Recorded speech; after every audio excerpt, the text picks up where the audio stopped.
चलो भाई देखो अब मैं क्या करता हूँ। जुम करो। करोड़ों रुपए का एडवर्टीजमेंट खर्च करके मोदी जी से एक प्रेस कॉन्फ्रेंस नहीं करवाई गई लोगों से, लेकिन मोदी जी का ग्राफ बहुत ऊंचा है। अभी मजा आएगा ना भिड़ो। टेलीप्रॉम्प्टर के अलावा 2 सेंटेंस नहीं बोल सकते, लेकिन मोदी जी का कनेक्ट बहुत अच्छा है। 8,000 करोड़ के जहाज में चलते हैं, लेकिन चाय वाले 2 दर्जन से पार्टियां छोड़कर चली गई उनको, 2 दर्जन से ज्यादा, लेकिन मोदी जी का करिश्मा चल रहा है। मणिपुर जल रहा है, उसको रुकवा नहीं सकते हैं, लेकिन यूक्रेन वॉर रोक दिया गया। मुझे कैसे भी करके निकाल मेरे भाई, मैं फंस गया हूँ यहाँ। ये एजेंडा चलाते हैं कुछ लोग, और एजेंडा इस तरह से ही चलाया जाता है। तो रुको जरा, सब्र करो।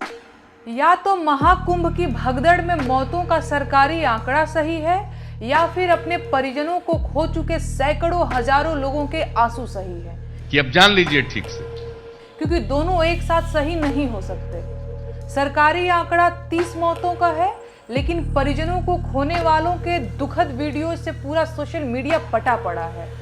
पुलिस तो ये भी नहीं बता रही कि आखिर कितनी जगह भगदड़ मची थी। बात तो सही है। भगदड़ में खोए हुए सैकड़ों हजारों लोग आखिर कहां गए? हजारों सीसीटीवी कैमरे किस दिन के लिए लगाए गए थे? ये अच्छा है। कहीं ऐसा तो नहीं कि कैमरे लगे ही नहीं थे? ये तो लेटेस्ट न्यूज है। हमने तो डुबकी लगा ली, यहाँ बीमारियाँ दूर होती हैं। खाओ माँ कसम। इसलिए हर व्यक्ति को आना चाहिए, जो नहीं आएगा वो पछताएगा, वो देशद्रोही कहलाएगा। कौन है ये लोग? ये भाजपाई है। The next day. Mauni Amavasya की रात महाकुंभ में पसरे मौत के मातम की गूंज अब भी सुनाई दे रही है। यही है देश का दुश्मन, इसको भगाओ, देश बचाओ। शास्त्री ने मौनी अमावस्या के एक दिन पहले महाकुंभ में पहुंचकर आस्था की डुबकी लगाई थी, लेकिन खुद ही व्यवस्था की भी गारंटी ले ली थी और महाकुंभ में न आने वालों को देशद्रोही बता डाला था। नहीं, अभी और सुनिए। इसमें प्रतिदिन लोग मर रहे हैं, कुछ दवा के बिना मर रहे हैं, कुछ स्वास्थ्य की व्यवस्था के बिना मर रहे हैं। अच्छा फिर एक दिन मरना सबको है, पर कोई गंगा के किनारे मरेगा तो वो मरेगा नहीं, मोक्ष पाएगा। ये देखो, इन्हीं का मोक्ष करवा दो। अगर वो तैयार हों तो हम अभी धक्का मार करके उनका भी मोक्ष कराने के लिए तैयार हैं। बाप को भेज, तेरे बस की बात नहीं। बताइए, आतिशी जी को आप कह रहे हैं आतिशी जी हिरणी है, आतिशी जी बेचारी हैं, आतिशी जी ने बाप बदल लिए। नरेश सोलंकी, अगर हेमा जी के बारे में बोला जाए तब सारी मीडिया चुप रहे, देश चुप रहे। आपको किसी तब भी आलोचना हुई, तब भी सवाल पूछेंगे सर। हेमा जी के बारे में टिप्पणी हो सकती है, तो मैं भी अपने लोगों को उसी प्रकार का एग्जाम्पल दूं। सोच है रे तेरी। उससे पहले सारी बातें कही गई हैं, मैंने नहीं कहा। कर रहे हैं आप, कह रहे हैं जो कहा आपने वो सही कहा, तो फिर माफी क्यों मांगी? नहीं, मैंने कहा अगर किसी को दर्द हुआ है, मैं अपने शब्द वापस लेता हूँ। मैंने कहा तो अगर ठीक था तो वापस लेने की जरूरत नहीं, अगर कोई आप हेमा मालिनी के गालों के लिए भी कहिए ना। अगर कोई आप प्रियंका गांधी क्यों, हेमा मालिनी के गालों के लिए भी कहिए, वसुंधरा राजे के गालों के लिए भी कहिए, सबके लिए कहिए। अगर मैडम आप ये इतना आवाज शाउटिंग करके मुझे प्रोवोक करना चाहती हैं? नहीं, पूछ रही हूँ आपसे। नहीं तो धीमी करके आवाज बात करो। अबे साले, आपको अपनी पार्टी की महिलाएं नहीं याद आती उन एग्जांपल देने में? प्रियंका गांधी याद आई? मुझे लगता है यही नहीं, अभी और सुनिए। तो ये क्या खूबसूरत इत्तेफाक है कि जब भाषा ऐसी बोलता हूँ, गांव का ये देसी आदमी सिर्फ चुन चुन के विपक्ष की महिलाओं को चुनता है, अपनी वाली भूल जाता है। देखो मैडम, भक्त मत बनो, इसका चड्डी फटा रहेगा, इसका चड्डी फटा रहेगा, तब भी कहेंगे क्या मोदी मोदी। नाम है वो रावण है, रावण। जो कर रहा है हिंदू राष्ट्र के लिए, हिंदू के लिए, वो कोई नहीं किया आज तक, न कोई करेगा। माँ के लाल। कौन है ये लोग? क्या इस देश में सिर्फ हिंदू ही रहता है? नहीं, मुसलमान। आप क्या बोले? आएगा मजा खेल का। हिंदू क्या मुसलमान इस देश का हिस्सा है? मेरा मुंह निकल गई, मेरी जबान टूट गई यार। तो आप ये बात क्यों बोले कि मुसलमान ऐसा है? साले का खोपड़ी तोड़। सुनो सब लोग, सुनो। हाँ ये कर लो पहले 2014 से पहले हिंदू था या नहीं? मोदी है, मोदी रहेगा। मोदी है, मोदी रहेगा। मोदी नहीं रहेगा। 5 किलो राशन में ही जिंदा है। पहले ये मस्जिदों में देखते हैं तो सभी समान है, सबकी सेम एंट्री होती है। आखिर मंदिरों में ऐसा क्यों होता है कि आम इंसान बड़ी बड़ी लाइन में लग रहा है या उससे पैसे देने पड़ रहे हैं और वीआईपी आसानी से दर्शन करते हैं? इसे लेकर क्या करें? आइए देखते मजा। जो जितना ज्यादा पैसा देगा वही वीआईपी होगा। सुगम दर्शन की रसीद जिसके हाथ में होगी वो हमारे लिए वीआईपी हो जाएगा कि वो 500 रुपया दे के आया है, 1000 रुपया दे के आया है। तो ये जो आर्थिक दृष्टिकोण है, उसके कारण मंदिरों में इस तरह की व्यवस्था बन गई है। अभी और सुनिए, तो कहने वाले जो कह रहे हैं कि बटोगे तो कटोगे, आपने तो मंदिर में बांट दिया जी हमको, वीआईपी और गैर वीआईपी में, एक लंबी लाइन में, एक छोटी लाइन में, एक विशेष कालीन बिछे हुए फर्श पर और एक सरकते हुए चिपचिपे फर्श पर, आपने तो हमको बांट दिया। करवाली बेइज्जती। Modi ji is great, he has brought golden age of India back in front of अस।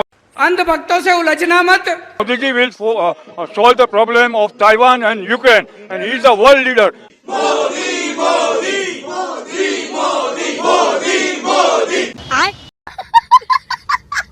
कई बार मैं विदेश से आए मित्रों को मिलता हूं तो बात करते हैं कि भारत के पासपोर्ट की वैल्यू अब सही मायने में हम सबको देखने को मिलती है। झूठ बोल रहा है, झूठ बोल रहा है, बकवास कर। भारत का पासपोर्ट दिखाते ही मुंह पर हंसी आ जाती है और कहते हैं कि मोदी जी के देश से आए। आज के दिन Indian passport symbolizes dignity, prestige, power. I saw Indians proudly flaunting their passport, none of the fidgeting or self-doubt of the last century. The immigration officer almost looked impressed. क्या करूं मैं इसका? हम पासपोर्ट लेके इमिग्रेशन ऑफिस में खड़े होते हैं, they look at it with lot of respect, like सीधे उनके मुंह से निकलता है, आओ you come from the country of Modi. अभी तो हमारा देश सर नंबर 1 पर है, विश्व गुरु हम बनने जा रहे हैं। घूम फिर करके फिर तनाव आ गया। जब से मोदी आए हैं ना, तब से जाके अब विश्व में देखो क्या हालत है। जितना हिंदुस्तान के लिए काम कर दिया ना, वर्ल्ड के अंदर जो नाम बज रहा है वो मोदी जी की देन है। उन्होंने हमारे देश के लिए जो किया है, हमारा देश जो माना जाता है, जाना जाता है, लोग जानते हैं भाई, बाहर के देश वाले लोग जानते हैं कि इंडिया कुछ है। अमेरिका क्या कहता था, क्या हो तुम, आज हम कहते तू क्या है बे। चलो भाई। जिन मुसलमानों को कहा गया था कि कुंभ में मत आना, जिन मुसलमानों से कहा गया था कि तुम दुकान तक नहीं लगा सकते, जिन मुसलमानों को विलन बनाने में, दुश्मन बनाने में, देशद्रोही बनाने में भारतीय जनता पार्टी के आईटी सेल के साथ गोदी मीडिया कंधे से कंधा मिलाकर काम करता है, उन मुसलमानों ने अपना दिल भी खोल दिया, अपनी मसाजिद भी खोल दी और अपने मदरसे भी खोल दिए, घर भी खोल दिया। जब रात को भगदड़ हुई, लोगों के पास रुकने की जगह नहीं थी, तो बहादुरगंज के मोहम्मद इरशाद बताते हैं कि उन लोगों ने अपने इलाके की मस्जिदें खोल दी, अपने इलाकों के दरगाह खोल दी, ताकि लोग रात को वहां पर सो सकें। बाद में भंडारे किए गए, जिनमें इलाहाबाद यानी कि जिसका नाम अब प्रयागराज कर दिया गया है, प्रयागराज के जो मेहमान थे, तीर्थयात्री थे, उनके खाने और ठहरने की व्यवस्था की, हर तरह की मदद की इन लोगों ने। चली ना 2013 वो कौन सी पार्टी थी जिसने अरविंद केजरीवाल को मुख्यमंत्री की कुर्सी तक पहुंचाने के लिए अपना कंधा आगे किया था? अभी बता दे भाई। देखिए, आपने मुझसे ये सवाल पूछ लिया, लेकिन आप कभी प्रधानमंत्री जी से ये नहीं पूछ पाएंगे कि उन्होंने महबूबा मुफ्ती के साथ अलायंस क्यों किया था। कभी नहीं पूछ पाएंगे, क्योंकि आपको हमसे सवाल पूछना आसान लगता है। गठबंधन राजनीति में बनते बिगड़ते रहते हैं। एनडीए के बहुत सारे सहयोगी दल हैं जो अलग अलग चुनाव लड़ते हैं अपने राज्यों में, तब तो ये सवाल नहीं उठता है। दिल्ली का मुसलमान कांग्रेस पे भरोसा क्यों करेगा? देखिए, सबसे पहले तो आप पर्टिकुलर किसी एक कम्युनिटी को पार्टी का वोट बैंक क्यों कहते हैं? मीडिया का जो ये नैरेटिव है वो कितना बारीक नैरेटिव है। पूरी दिल्ली हमारा वोट बैंक है। सिर्फ मुसलमानों को फ्रेम करके पर्टिकुलर एक पार्टी का वोट बैंक साबित करके आप कहीं ना कहीं बीजेपी का जो एजेंडा है उस एजेंडा को आगे बढ़ाते हैं। बड़ी अच्छी बात कही है। आपकी जो सभाएं हैं उसमें शायरी तो खूब पसंद की जा रही है, लेकिन आपकी पार्टी वो पसंद की जाएगी क्या? बताता हूँ। बड़ी तादाद में लोग आ रहे हैं और लाए हुए लोग नहीं आ रहे हैं, आए हुए लोग आ रहे हैं। हमारी और उनकी महफिल में ये फर्क है कि हमारे यहाँ लाए हुए लोग नहीं आते, आए हुए लोग आते हैं। लाए हुए कौन ला रहा है? और प्रधानमंत्री जी की रैली और गृहमंत्री जी की रैली आप देख लीजिए, आए हुए लोग नहीं है, लाए हुए लोग हैं। गजब बेइज्जती है। ये बताइए भाई, मोदी जी के 10 साल कैसे आ गया? देखिए मेरी बात सुनो भाई साहब, अगर राहुल गांधी के ऊपर दुर्घटना में तो दुर्भाग्य के अंदर है, अगर ये सामने टिकट मिल जाए तो ये दुर्भाग्य है, अगर वो जीत जाती दुर्घटना है। तेरा तो गेम बजाना पड़ेगा। ताली बजा दो यार, ताली बजवाने के लिए आए यार, हंसे हंसे खुश हो गए, इस बात को खुश हो गए बताओ। और अभी तो रुको, बीजेपी के जस्ट पेड वर्कर है, ठीक है, ये आए तो बीच में चुटकी मारने लगा कि पब्लिक हंस जाएगी, ठीक है। दुर्भाग्य ये है कि तुम ऐसी बात बोल रहे हो, ठीक है। अरे राहुल गांधी ना प्रधानमंत्री ना मुख्यमंत्री, और वो जीते हारे कोई लेना देना नहीं है। गजब बेइज्जती है। 10 साल कैसे रहे मोदी जी की? बहुत बढ़िया। क्या क्या विकास हुआ? बहुत विकास हुआ। क्या क्या जैसे बहुत कितने तुम बताओ? 2-4 बताइए आप मुझे। गाँव में शौचालय बढ़िया, राशन फ्री, साल भर में 6,000 रुपए खाते में आते हैं, ठीक। चोरी चपाटी बंद, जो लोग भैंस चुरा के ले जाते हैं छोड़ने आते हैं, और क्या चाहिए? इतने तेजस्वी लोग हैं हमारे पास। खाओ माँ का भाई मैं तो ये सोच रहा हूँ कि जो आदमी रहा चोरों के बीच में होगा, उसकी मानसिकता क्या रहेगी? गांव में भैंस चुरा देते, अब जिसके गांव में चोर हो, ठीक, जिसके आसपास का माहौल ऐसा हो, वो आदमी कैसी मानसिकता रखेगा? देखा आपने लापरवाही का नतीजा। पहले ये सनातन शब्द चारों वेदों में नहीं है, कहीं भी नहीं। चारों वेदों में सनातन शब्द नहीं है। तो अपने आप को सनातनी बोलने वाला भगवान शब्द चारों वेदों में नहीं है, चारों वेदों में अलख निरंजन अवधु ये शब्द भी नहीं है। ये अपने आप को सनातन कहने वाली परंपरा, विचार की पैदाइश मांत्रिक तांत्रिक कालांत काल से अंधी हुई, लोक परलोक तृष्णा से अंधी हुई, ये धर्म नाम धंधा परंपरा है, वैदिक धंधा है, सनातन नहीं है। सनातन की बात तो बुद्ध करते हैं, गोरख करते हैं, जिद्दू करते हैं। अभी और सुनिए। तो फिर ये सनातन शब्द इन्होंने नकली है, वो सनातन भी नकली है। जा रहा है सर। पब्लिकली कह रहा हूँ मैं, पब्लिकली ओपन ये बरगलाया जा रहा है झूठ। काम बताइए।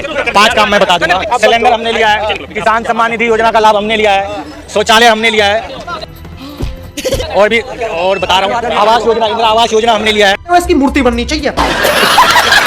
और आपने ये बोला कि भला करेगा, अगर ये नहीं कर सकते तो कौन कर सकता है, उसका नाम आप दर्ज कीजिए। नहीं कर, मोदी नहीं कर सकता। अभी मजा आएगा ना भिड़ो। देश का दुर्भाग्य है कि देश एजुकेशन, हॉस्पिटल, बेसिक चीजों को छोड़ के, ठीक है, अगर मोदी नहीं तो कौन? रुको जरा, अरे तुम्हें मोदी नहीं चुनना यार, तुम्हारे पे अगर प्रॉब्लम होगी तुम्हें सांसद को जाके पकड़ना होता है, विधायक को जाके पकड़ना होता है, तुम्हें चुनना होता है अपने इलाके का सांसद विधायक। बात तो सही है। होगा गलती इनकी नहीं, ये दरअसल करते हैं व्हाट्सएप का नशा। सुबह कर लेते हैं, सुन लिया उन्होंने, अभी तक उतरा नहीं है यार। गजब बेइज्जती है।